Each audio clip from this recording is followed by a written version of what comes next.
Well, welcome to Clan Live Fan TV. My name is Callie York. Another couple of special guests with me tonight. I've got Craig and Lewis. How you doing, guys? All right? How you doing? All right. I just thought it'd be good to catch up with you guys. Obviously, the season is now done. And at the beginning of the season, we did our video, which people can watch if they wish. We'll add it to the comments below. You might not want to watch it again because we came out with some great heralding of this clan team that is going to wipe the world, win the Champions Hockey League and everything.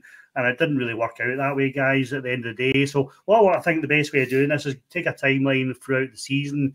We discuss each points as we go through. We've had a few questions in on Twitter as well, so we'll cover them off the best we can. 6th of April 2022, let me take you back to that date.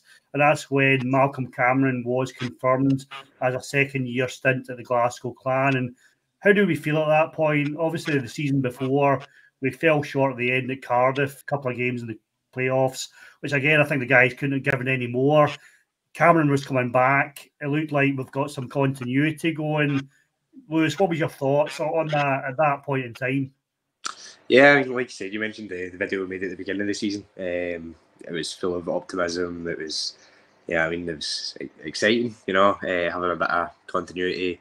We thought we would end up going places, not quite the direction that we wanted to go, but I think at that point in time, it was a good decision to make. Hindsight's a wonderful thing that proved it wasn't, but yeah. Yeah, I mean, we're full of optimism, as Lewis said there, Craig.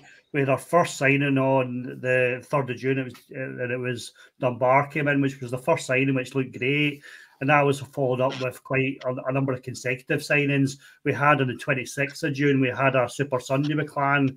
Always love these events, and we announced a number of signings. McParlin came in, Bhutan, Matthew Watt, and Mitch Jones were announced. And on the 15th of July, we announced our final signing to the roster, which was Nolan Laporte. I think at that time we had a chat. We looked at the roster. We were feeling quite confident. We'd seen guys like Dixon coming in.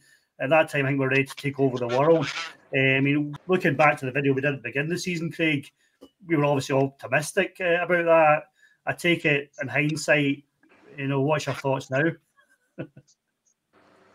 Yeah, as you said, we were very optimistic at the start of the season, and to be fair, we were rightly so. I mean, on paper, we had the shooting calibre, we had the continuity of having the returning coach who then had experience in the league. So I felt we were rightly optimistic at the time, but now looking back at it, quite a few of the guys that were coming in didn't perform to my expectations from what I had known about their career.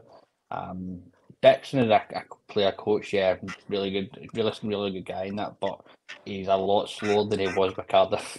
I don't know if it's because he's not got the speed beside him, but he wasn't as quick as he'd been with Cardiff when I'd watched him previously before joining us. I mean, as you say, with a good mix of a look like experienced youth. I think we talked about our sort of players that we felt could do well. McParlin was talking to a guy that could be a real class elite player in this league. We looked at the potential of likes of Gary Hayden, which again came to fruition. That Hayden was a fantastic player for us.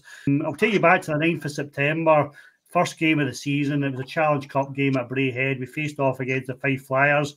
We were in there expecting to give them a doing, and we came out losing 6-5 in that first game, which was a Challenge Cup game at Braehead Arena. We then went on to lose all 6 of our Challenge Cup games. And at that time, I think we had a bit of our tail between our legs at that point in time. First 6 Challenge Cup games, 6 losses, Lewis. How were you feeling at that point? Horrendous. Our alarm bells were starting to ring. Didn't want to panic too much. Only Challenge Cup, only the beginning of the season. Started plenty of time to turn it around, and obviously looking back, that never quite happened that way. Yeah.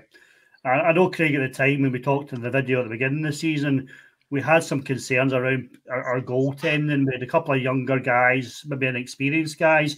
That was probably one thing that we did flag up. That might be an area that we might struggle a wee bit with. I know Zach Driscoll, he came in and he struggled a bit at the beginning. But I don't think he was given a lot of support, from Cameron. And ultimately, he was to pay the price later on in the season. These early Challenge Cup games, do you think we should have had a bit more pre-season before that? Or do you think it was just is what it is and we were just unlucky in them?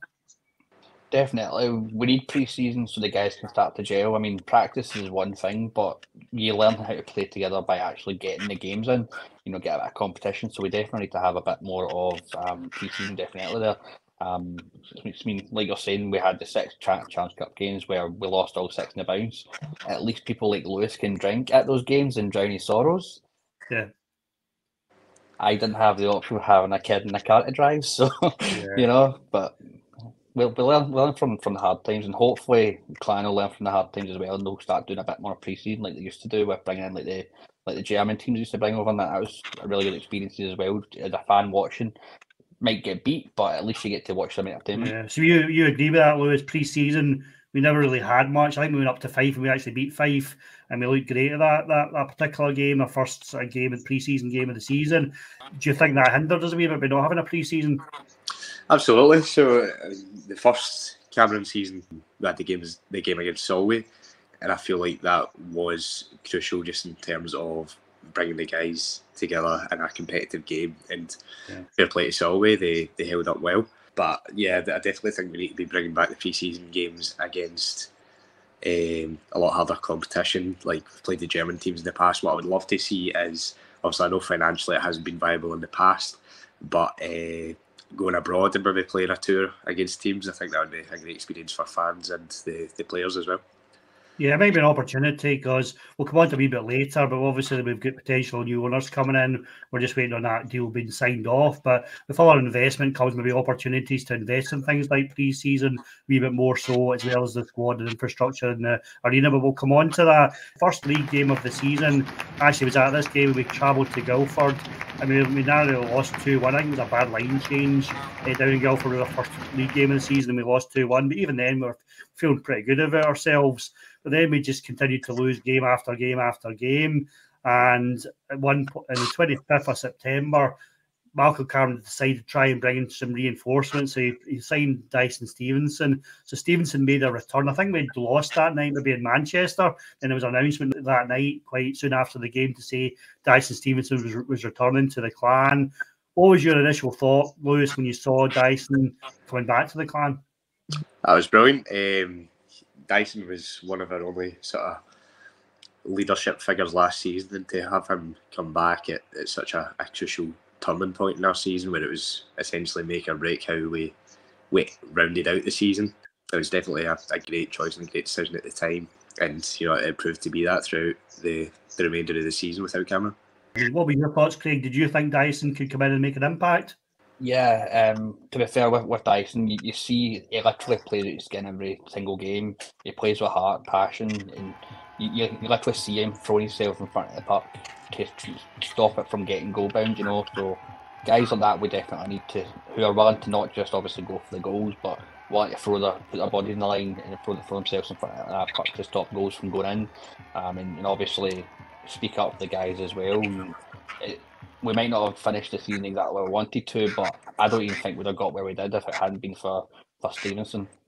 His leadership style and the kind of coaching we've seen him doing, it's quite clear cut. The guys listened to him and respected him.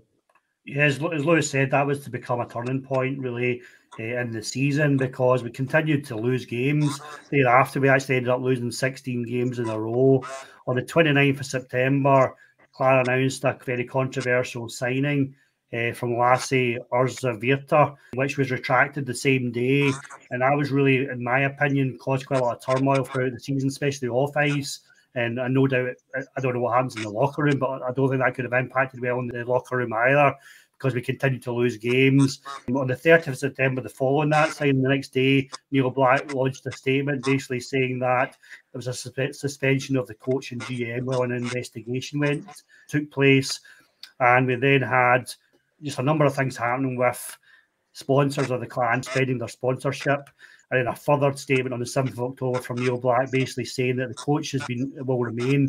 We've launched an investigation. There'll be a new GM appointed in the future, and the club would either be up for sale or they'd be seeking to look for broader ownership. So what was your thoughts on that? Probably a lot of turmoil there, Lewis, within the Clan within a short space of time. A signing that came in was retracted, caused a lot of issue in terms of the support. I mean, what was your view on that? We don't obviously want to get too wrapped up in that, but it was certainly a turning point in the season as well. I remember it well. It was a horrendous time to be a fan, and I can only imagine if you had first-hand experience of any issues of the sort, that it would have been especially painful. I was very vocal throughout of how horrendous a decision it was, and I still don't feel like the club have made the right amends to repair the relationship with the fans that it did deeply affect. I agree. I mean, I think that's still unfinished business. I think there is an apology to come at some point. We obviously don't know the full ins and outs of it. There's maybe legal procedures behind the scenes that certain people can't say certain things. But I think it's certainly something that needs to be addressed, Craig. When we see new ownership, it's something that needs to be said. Because I know a number of season ticket holders who have not returned to Clan games who were survivors of rape, and they won't go back to Clan as things are. What's your thoughts on that? Definitely, they need to acknowledge it. They need to apologise profusely to the fan base. I mean, ultimately, it's a business. They need to obviously make business decisions, but they also need to learn from their mistakes. So I believe they need to put in a lot more stringent checks prior to signing someone and prior to announcing them. So when that announcement was made that we signed this guy, I was actually in America at the time, and it popped up on my Facebook. Me and my son were eating our dinner at the time. It came up, and straight away I showed him the video. I was like, "Look, we've got a new signing."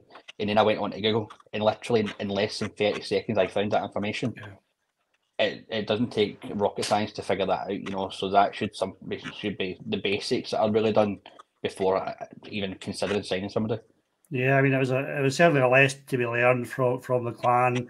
I don't think it did them really any good at that point. And as I say, I still think there's unfinished business. That's just my own personal opinion. And how the new ownership deals with that will be interesting to see. But certainly, I think something should be said or apology should be given.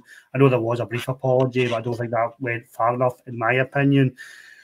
Obviously, you had sponsors suspending their sponsorship. We had then the Back the Big guys announced their interest in the Clan on the 12th of October. So as sponsors, they were keen to get involved and try and take the Clan forward as local businessmen. A couple of days before, Clan lost 7-1 to Fife, making it 6 losses in a row in the Challenge Cup.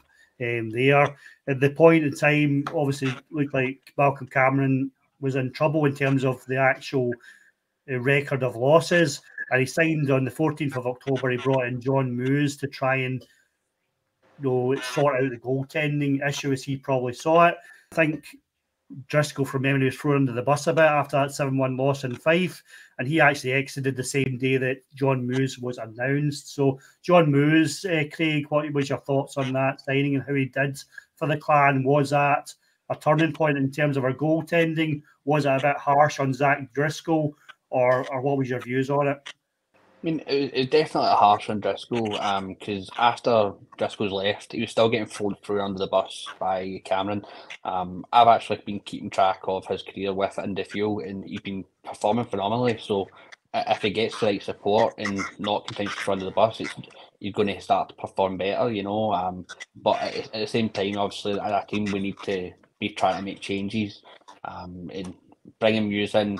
He's a lot more experienced, only really seen a little bit of him. I think it was Sheffield they played in the couple of seasons, for a couple of games even.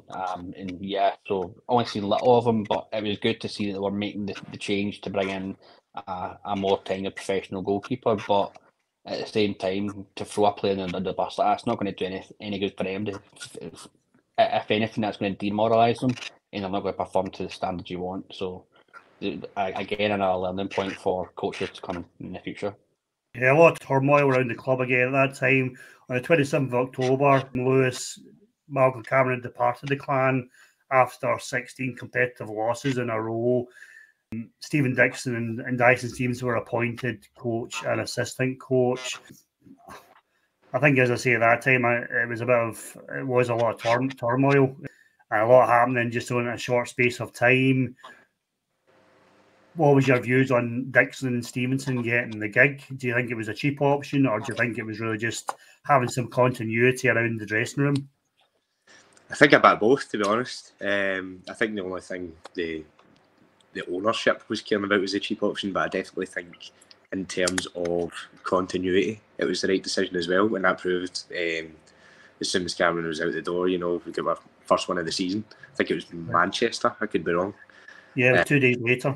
Yeah, exactly. So I think at the time it was the right decision, and they'd done a good job under the circumstances to keep the team going.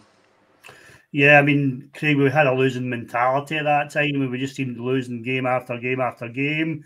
Something had to give. Obviously, the controversy of the signing, but we also had a number of losses in a row. And I take it, in your view, Malcolm Cameron's position was untenable. 100%. Even if he hadn't made that signing, then he basically had to go. I've seen in other sports where coaches have literally been fired for a lot less than 16 games on the bounce of getting defeated. It was getting to the point where myself as a season ticket holder, I was going purely because I'd invested the money, but I was going pretty much expecting to get beaten every single night pretty much, and to then go into that game in Manchester 2 days after he'd been let go, and the feeling that night when we won was just completely surreal.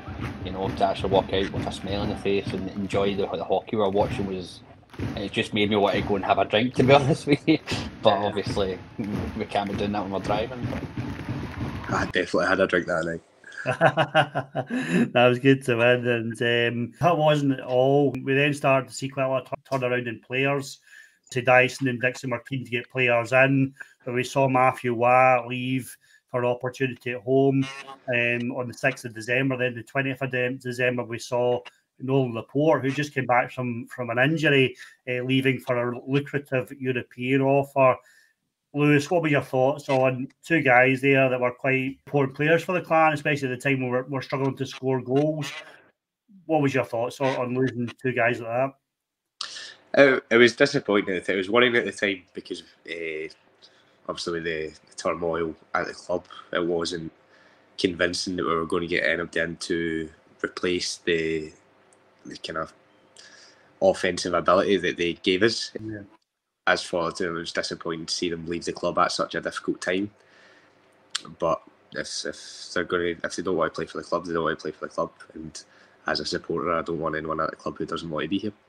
No, I agree. I mean, what we started to see, Craig, was a few changes in personnel. Andrew McLean was brought in. We brought Jake Bolton in. I think he played 8 games. He made a big difference. We saw Gregory Toth leave. I think he went back to his own home country. Obviously, we lost Waugh, we lost Laporte. So it was quite a lot of chopping and changing. We've seen John Moose come in. So many changes in personnel, which obviously couldn't have been settling for the other guys on the roster. I mean, you could start to see on the ice as well. They weren't really playing like they had comfort in the team and what they were going out to do, and being on the chopping block like that can be quite off-putting as well. It could be a positive impact where you do really well and you perform quite well under the pressure, but it could also cause you to crack under that pressure as well. So having that kind of chopping block mentality is not really the best thing, especially when you are in a losing streak. Yeah, I mean, we had some injury issues as well. We lost Bhutan for the season. Waltz was out for a number of time. Jones was out, Lewis as well for a period of time. I think at the beginning of the season, we actually had Chabot and Dyson Stevenson playing D. So we were all over the place and we were losing games. So there was no stability around the club, really. I mean, of the signings we made, Moose, obviously in January, we had 2 new signings, Solo and Tikkanen, that came in D. What guys do you think new signings made the most impact? Well, Moose made the most obvious impact in terms of we stopped chipping as many goals.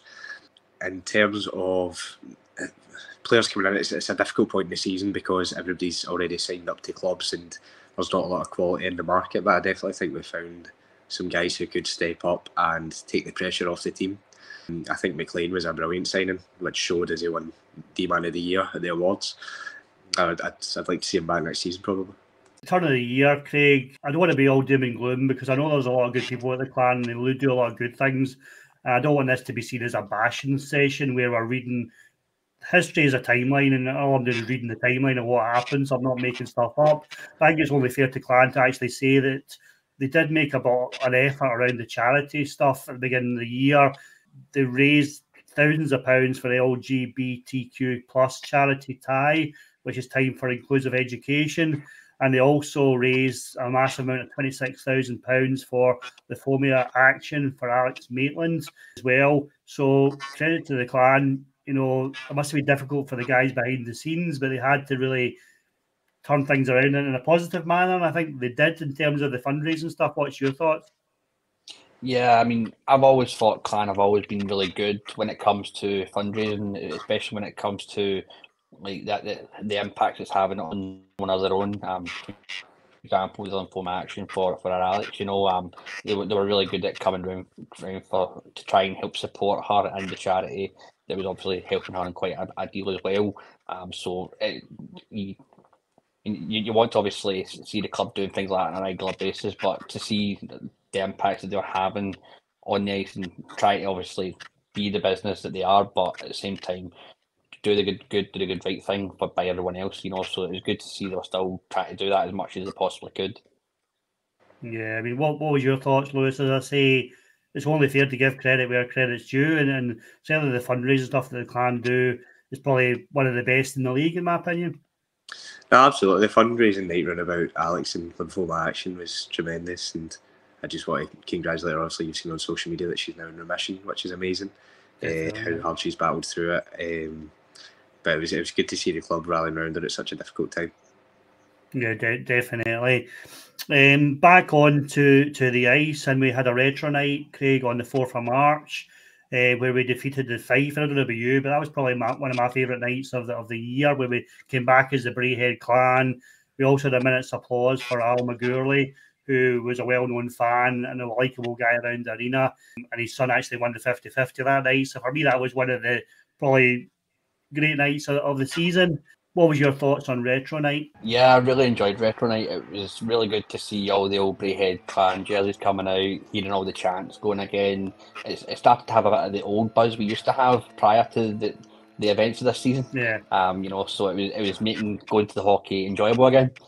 So yeah, I'm very keen that they continue doing things like that in the future. Obviously, we've got to make our own way as Glasgow Clan because that's who we are. That's our identity now. But Yeah. I would be quite keen on continuing to identify with the previous seasons as well from the Braehead Clan, because that's how we started out, you know. We'll always be Braehead Clan to some. Yeah, I agree. Thoughts on retro night, Lewis? So you obviously had a few chants starting that. I think I was singing the wrong words quite a number of times when I forgot what team I was meant to be singing for. But an enjoyable night, and I think at that time we were starting to win games, and a bit of the feel-good factor was coming back to the clan, trying to get that final playoff place. Nah, definitely. I remember that night well, for the most part. But it was great seeing all the jerseys, getting all the chants. There was a real buzz around the arena, and it's always good to get a result against the other mob as well. So yeah, and the shirt off the back where we actually just auctioned off all the jerseys is really nice touch as well by the clan, to be fair. And it was to be on the 2nd of April, we were to secure our playoff spot. Fife lost in Guildford by 5-0 and basically effectively handed Craig Clan that 8th place spot. We were to then go on to Belfast for a double header, and despite narrowly losing 4-2 in Belfast, we actually won the game in Braehead, and we exited the playoff by 1 goal. So thoughts on the quarterfinal playoff? One, making it was a great achievement, I think, after the way the season had been. But two, what was your thoughts on that doubleheader against the Giants? 100%. Earlier in the season, around about December time, I didn't think we had a hope in hell of making the top 8. So to make that was a great achievement in itself and spoke great volumes for the character of the team we've got. The performance we put on against Belfast Giants, considering the role they've been on, to see them effectively struggle against us was quite good. It showed that the team's not just going to go in and play the game for the sake of playing it. You know, they actually put in a lot of fight. And it was really good. It was a good feeling. It was, again, unfortunate. Second year in a row that one of the top league teams have struggled to put us out the quarterfinals. So hopefully next year, third time lucky, and we make it in there. Yeah, I mean, I know you were at both games. I never got over to Belfast, Lewis, but I know you were at both games. And I mean, what was your thoughts? I mean, could we have done much more than what we did? not really. It was really just poor luck with the home game. In the away leg, I thought we battled really well in an arena that was fairly full. You know, they had the extra seats down, and it was pretty much sold out. And then at the home leg, I felt it was 2 unlucky goals at the beginning. They caught us off guard. A few bad defensive decisions, but the rest of the game, we never gave up. We just kept battling, and that's all you can ask of them against a top side. As you say, just as the Cardiff game the season before, I don't think the guys could have given any more. I think and obviously that day Peake's retired as well, so wishing him obviously all the best for the future there. And yeah, that was the season done. But if you look back at the stats around the season, Challenge Cup, 6 games, 6 losses, no points. 54 games played in the league with only 15 wins, over the course of the season, and I think two overtime wins. Sorry, 13 wins and 2 overtime wins, so 15 wins in the season out of 60 games, really. And I think where we struggled was, if you look at the stats around where our average goals was for the league, we averaged about 2.48 goals per game and averaged about 3.76 against. So issues really come back to haunt us there, Lewis. We couldn't score enough goals and we conceded too many goals. Yeah, I think the big problem was the style of hockey Malcolm Cameron was trying to play. I don't think it works very well over here. There's got to be a good mix of different abilities. There wasn't enough split up between the team. I feel like we lacked a lot of speed and agility up front to be able to get past some of the sturdier defences in the league. But overall, as much as I love and miss the hockey when I don't have it, I'm quite glad the season's over. Yeah, it was a heck of a season, Craig. As I say, I've just taken you through the timeline of what happened throughout the season, and certainly some highlights and some lowlights throughout the season. I mean, looking back at the season yourself, what went wrong? Was it recruitment? Was it just bad decisions by management? Were we unlucky? We had injuries, but I suppose every team has injuries. Can you put your finger on how we went from being so positive about the start of the season to be sitting here saying, well, it wasn't really a great season? Yeah, I think it's a real combination. Like the injuries obviously aren't going to help, but every team has the injuries kind of mounting up. The management style and the way Cameron was continuously trying to throw some people under the bus was unacceptable in my opinion, and that's going to be felt in the locker room as well. So I think that had a big impact on the players, and you could see if we just go back to that Manchester game after he had basically been let go, the mentality, you could see it written out the players. They were enjoying playing hockey. So I genuinely believe that had a big impact on the overall season. And as much as it was good for us last season, it got us where we had to be. This season kind of just made us not want to know the name of Malcolm Cameron ever again. Yeah, I mean, for me, there was a few, in hindsight, a few issues. One, I would say the recruitment, going with really inexperienced goaltender, I think came back to bite us. I also think, as you said, Lewis, I think the mix of the team was probably wrong for this style in the league. And by them trying to change things, we took too long at times to change things. And we had injuries to key positions at key times. So there's a number of things going on, and all the turmoil off the ice didn't really help things at all either. So it was a bit of a disaster, really. But to be fair to the guys, they rallied and they got the playoffs, and we were unlucky in the end to just lose out there. On the 9th of April, Craig, the Back the Bid removed their interest in buying the Clan. We hadn't really heard anything about, was the Clan going to be taken over? Was there going to be a change of ownership? They basically pulled out, saying that the negotiation was really quite a one-way negotiation. They were keen to invest, but Neil Black wasn't so keen to deal with them.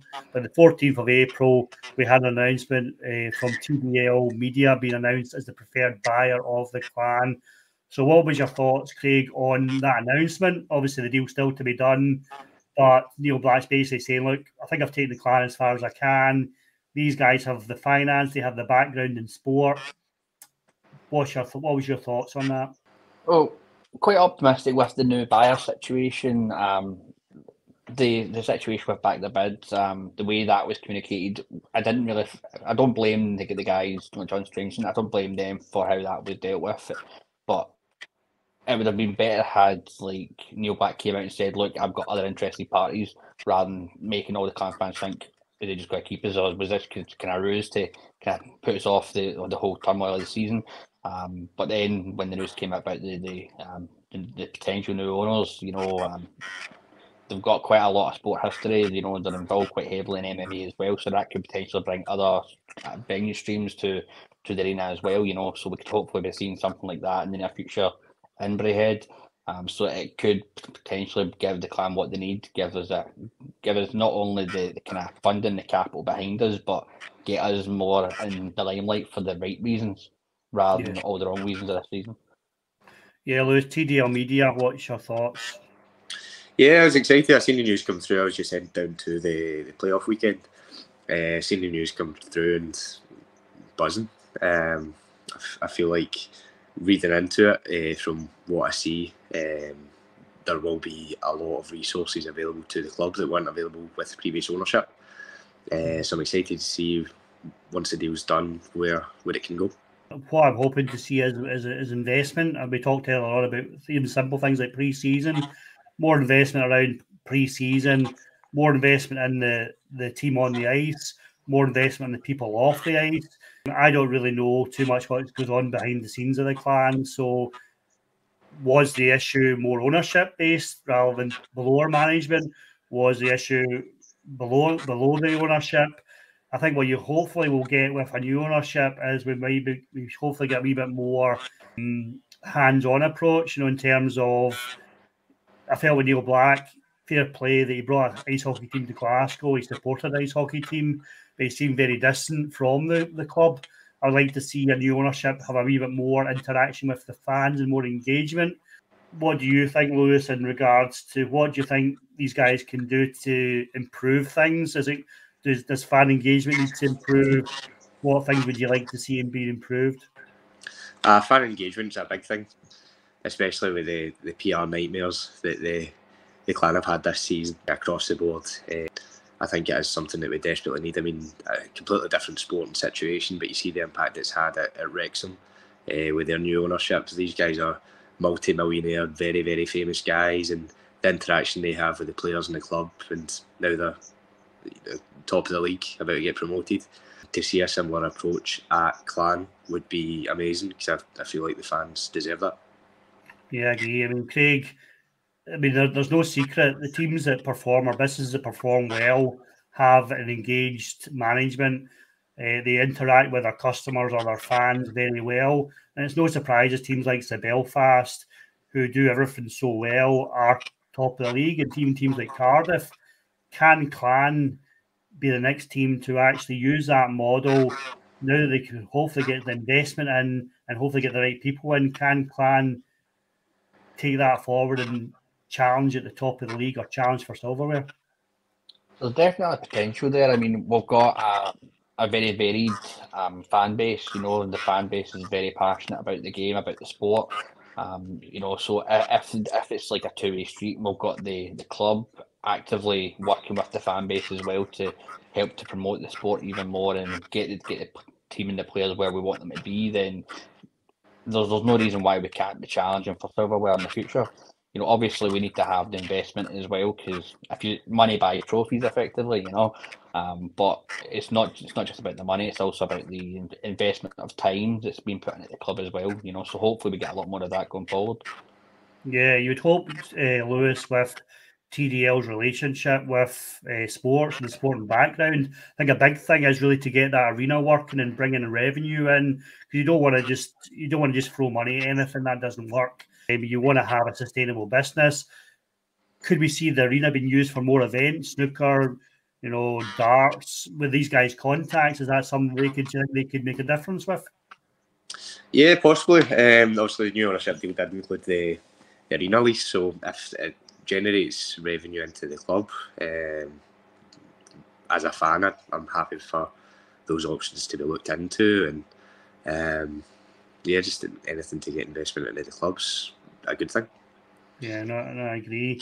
What we're going to do is just go over the last, we have a few questions on Twitter as well, so conscious of time, but I'll read a couple of them out and get your thoughts on them, guys. This one's for you, Lewis. One of our fans of the channel, Daryl, has asked, how massive are the Glasgow Clan? The Glasgow Clan are incredibly massive, and next season we will prove that. Brilliant. Superb. Craig, a question from a guy called Martin. He's talking about the ownership. We sort of touched on this. Do you think the new owners will show face or hide away like a certain Mr. Black? Well, I reckon that they are going to show face a bit. I wouldn't expect them to be at every game, but you would expect to see some fan engagement there, you know, and it would be good not just for the fans, but also for the owners as well, to get an idea of what else the fans want to see at the arena. I mean, myself personally, I'd be more than happy to attend a couple of MMA nights, you know, that'd be something really good to bring into Glasgow as well. You know, so I reckon it would be smart of them to have the engagement there and go to at least some of the games throughout the season and actually converse with the fan base. Yeah. I mean, here's one for you, Lewis. This is from Jamie Pollard, and he says, how can we improve the club as the Purple Army? And we've also got another one around the sort of Section N part from Stephen. He's asking about what can be done to get the fans more involved and what's the future for Section N. So if you're coming in and you're taking over the club and you're thinking, how do we make this arena intimidating? I know you're being a big advocate of trying to have a standing section. Is that something you think that could help improve the atmosphere for the Purple Army and give us a competitive advantage? Because one of my gripes from last season was we didn't really make our home advantage count. No, I agree, and I think it's a similar club problem around the league. I think there's a certain stigma around Section N where people feel intimidating, don't want to come up and join in. You know, it needs to be somewhere, something fresh, something new, that everyone can feel like they can just turn up, get loud, get involved, that sort of thing, which I think two things would need to be involved in that, in terms of moving the section and making it a sort of standing section so it's accessible for everyone. It'll be loud, you know. I think the perfect place for that would be behind the goals. If the club were ever looking to look into that, then it would be fantastic. And look to shoot down there twice during a game. Yeah, that would be ideal. I know that's not the way. First game in Clan's existence, I think it's the only game we've ever shot towards that goal twice. So I mean, for historical purposes, it's got its uses as well. But I think it would greatly improve the atmosphere, because we've shown what we can do in away games. The fans are always loud, they're always complimented around the league by how loud, vocal, and passionate we are, and we need to bring some of that into our arena and explore every option at doing so.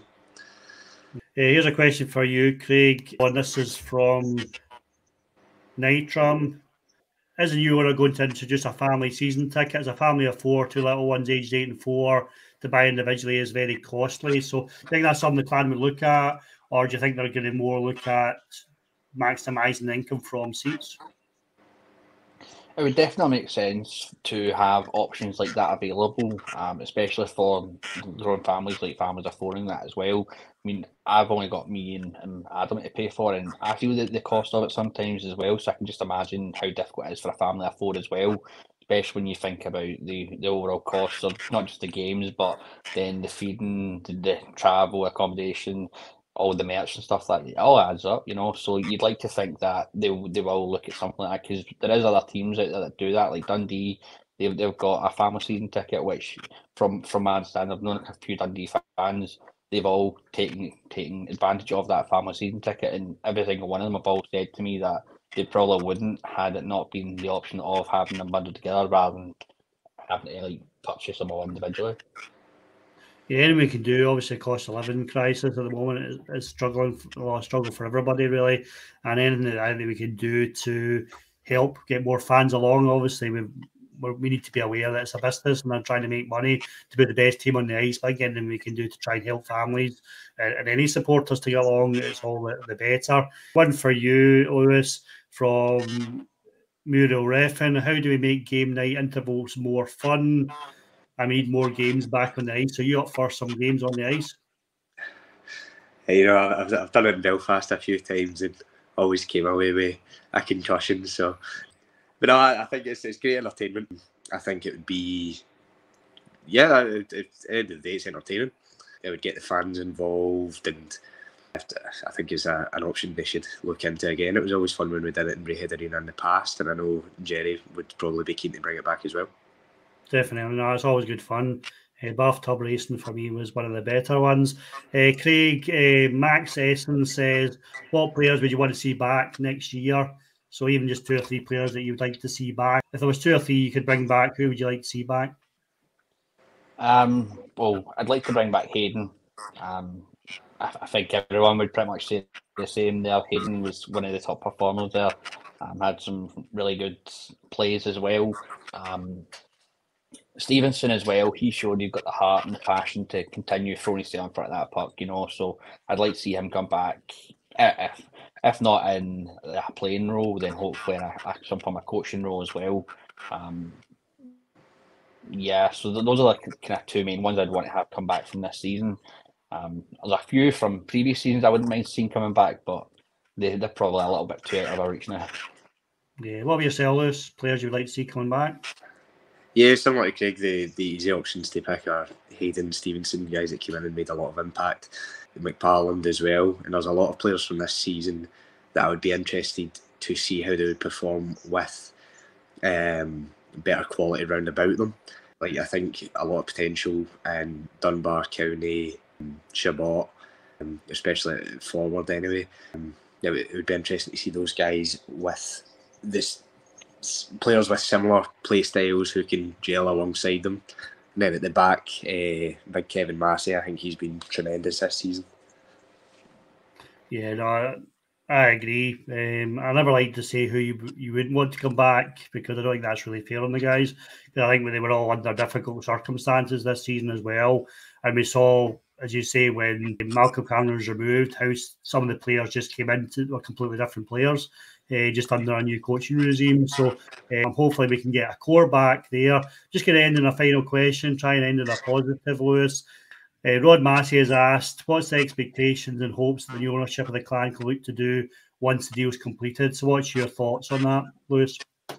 The biggest thing for me in terms of frustration is just with how great a city Glasgow is, how passionate the sporting fan base is, especially how the club have not so much taken advantage of that in the past for a number of reasons.